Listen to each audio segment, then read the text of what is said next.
Hello बच्चों, let's see the question here.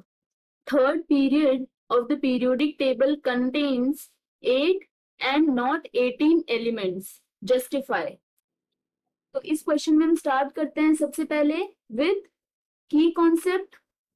So for a given value of n, maximum number of elements, the formula here will be 2n square.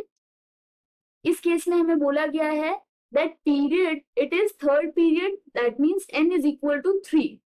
So for that case, maximum number of elements यहाँ पे कितना हो जाएगा?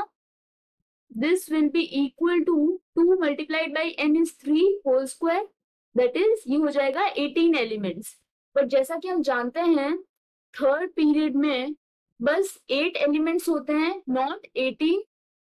The reason being that outermost shell of third period, it is 3s 1 to 2 and 3p 0 to 6. Okay?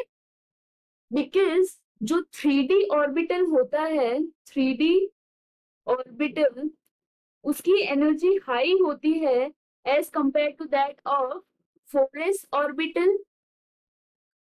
This is for energy. And जैसा कि हम जानते हैं कि जिसकी एनर्जी कम होती है, इलेक्ट्रॉन्स पहले उस ऑर्बिटल में फिल किए जाते हैं. So due to that reason electrons are filled in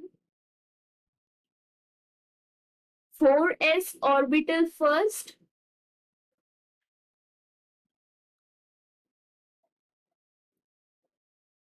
and then in 3d orbital. Energy here, this is according to n plus L rule here. That means due to absence of electrons in 3d orbital, only electrons are filled in 3s and 3p orbitals. तो जैसा कि हम जानते हैं 3s orbital में maximum कितने electrons आ सकते हैं? 2 इलेक्ट्रॉन्स. और 3p में मैक्सिमम 6 इलेक्ट्रॉन्स आ सकते हैं. That means for third period here maximum number of elements, this will be equal to 8 and not 18. I hope you understood the explanation. All the best.